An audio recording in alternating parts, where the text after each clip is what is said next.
మకర రాశి వారికి ఈ వారంలో 4 గ్రహాలు అనుకూలంగా ఉన్నాయి. మంచి ఫలితాలను లాభాలను అందుకుంటారు.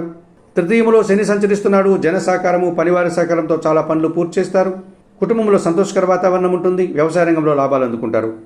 అష్టములో శుక్ర సంచారం వల్ల స్త్రీజన సహకారంతో సంతోషంగా కాలం గడుపుతారు. ఆత్మీయులు కలయడం వల్ల కొన్ని కార్యక్రమాలు ఆనందంగా పూర్తి చేస్తారు. వృత్తి ఉద్యోగ వ్యాపారాల్లో రాణిస్తారు. దశములో బుధ సంచారం వల్ల వ్యాపారాభివృద్ధి, ఆర్థిక అభివృద్ధి, పోటీ ప్రపంచంలో సునాయాసంగా విజయాలు సాధించుకుంటారు.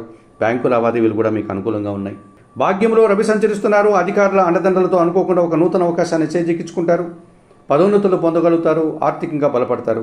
షష్టంలో గురువు సంచరిస్తున్నాడు. విద్యా సంబంధమైన విషయాల్లో కాస్త అనుకోని ఫలితాలను మీరు ఎదురు చూడాల్సి ఉంటుంది. జన సహకార లోపం కనిపిస్తుంది. పనిభారము, శ్రమ అధికమయ్యేటువంటి పరిస్థితి, ఖర్చులు కూడా పెరిగేటువంటి సూచన కనిపిస్తుంది. ఈ రాశి వారికి వారంలో సోమ, మంగళ, బుధవారాలు అనుకూలంగా ఉన్నాయి. దానాలు ఇచ్చేటువంటి క్రమంలో శనగలు కానీ, పసుపు వర్ణపు పండను కానీ గురువారం రోజు గురువులకు కానీ పేదవారికి కానీ దానం చేయండి. స్తోత్రపారాయణ విషయంలో గురు చరిత్ర నిత్యం చదువుకోండి. ఆలయ సందర్శన కార్యక్రమంలో భాగంగా మకర రాశి వారు దత్తాత్రేయ స్వామి వారిని దర్శించి నమస్కరించుకోవడం వల్ల మరింతగా మంచి ఫలితాలను పొందగలుగుతారు.